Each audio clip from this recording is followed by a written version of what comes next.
This is Newsmax TV. I'm Ashley Martella, and we're joined again by regular Newsmax contributor Dick Morris. Hi, Dick. Hey, good to be here, Ashley. I understand you've been crunching some numbers about the Republicans' chances of taking back the Senate. Yeah, Ashley, I've been looking at the races for Senate, and the incredible thing is that if the Republicans win every seat in which they're now ahead, actually have a lead in the polls, the Republicans today would win 8 seats in the Senate, and we just need 10 to take control. 2 of them are easy. Delaware, where Joe Biden vacated and his son has decided not to contest that seat, the Republican Congressman Mike Castle is 30 points ahead. And in North Dakota, where Byron Dorgan pulled out, the Republican governor, John Hoeven, will run for that seat, and he's 30 points ahead. In Arkansas, Blanche Lincoln is 20 points behind any of the 4 Republicans who are vying for the right to run against her. And in Nevada, Harry Reid is trailing all 3 of the Republicans that are vying for the right to run against him.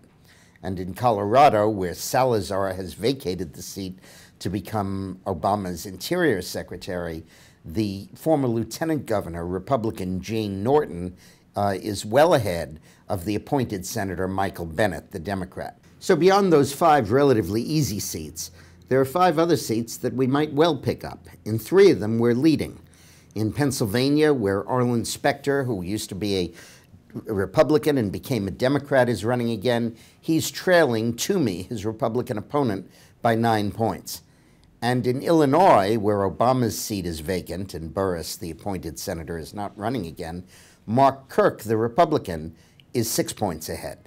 And finally, in Wisconsin, where former Republican Governor Tommy Thompson is probably going to run against Russ Feingold, the Democratic senator, Thompson is 3 points ahead.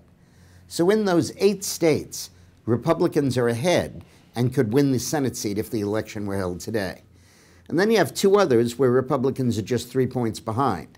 John Hostetler in Indiana, a former congressman, is 3 points behind the Democratic incumbent Evan Bayh, and it looks like former Senator Dan Coates, also a Republican, may get into that contest, and if he does, he'll probably be well ahead of Evan Bayh, giving us a 9th seat that we'll be in the lead on. And the 10th seat is California, where a very close race is going on between 3 possible Republican candidates and the incumbent Democrat, Barbara Boxer. Carly Fiorina, the frontrunner of those Republicans, is only 3 points behind Boxer, hot on her tail. And then, after those 10 seats, there are 3 others that could possibly fall to us.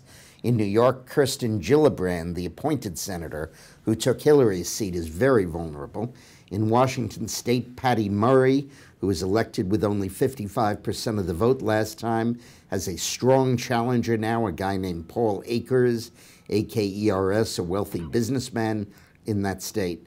And then, of course, you have the possibility of a upset in Connecticut, where Chris Dodd has pulled out.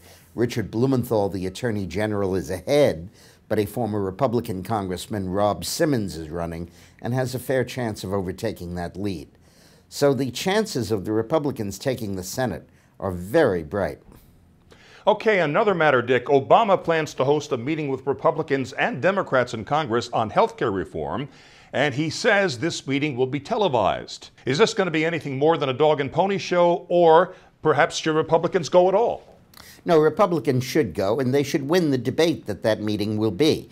It won't be an effort to find a solution. It'll be a contest to sell their view to the American public. Republicans should first talk about tort reform. They should say the biggest problem in high medical costs are unnecessary tests. And the only way to stop the unnecessary tests is to guarantee that the doctors won't be sued.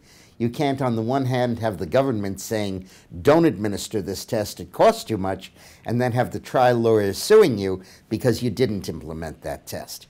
They should also talk about the need to avoid cuts in Medicare.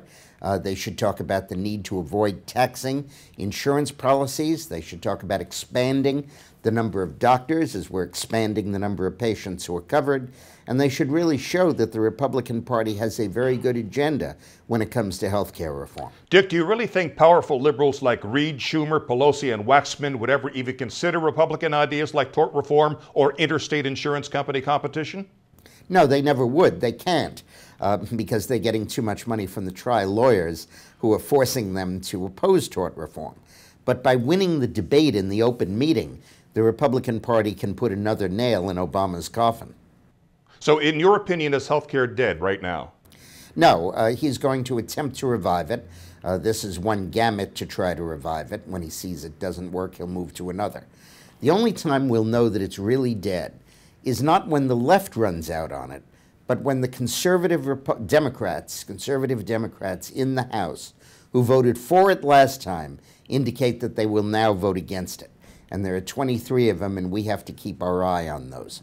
All right, Dick, another question. Sarah Palin's address in Nashville to the National Tea Party Convention pretty much brought the House down. Does it appear, Dick, that she has presidential ambitions for 2012? Oh, I think she does, and I think she clearly is the most popular figure currently in the Republican Party. We have a long way to go, however, until we get there. You know, today is unfortunate because Congressman John Murtha, the former Marine and the congressman from Pennsylvania, died. Somebody who certainly in his military career was a true American patriot. However, in the Washington game, we have to wonder what happens to that seat. And that's a seat that while the governor, the Democrat Rendell, will appoint a Democratic congressman to fill out the term, the Republicans should be able to pick up in November. When you combine that with other likely Republican pickups in the House, there are about 11 seats the Republicans are going to pick up because of retirements, which means the total that they'll need to win, actually by defeating Democratic incumbents, is only 29. And that's something I think is very doable. All right, Dick Morris, as always, thanks for sharing your views with us. Thank you. And thank you for watching Newsmax TV.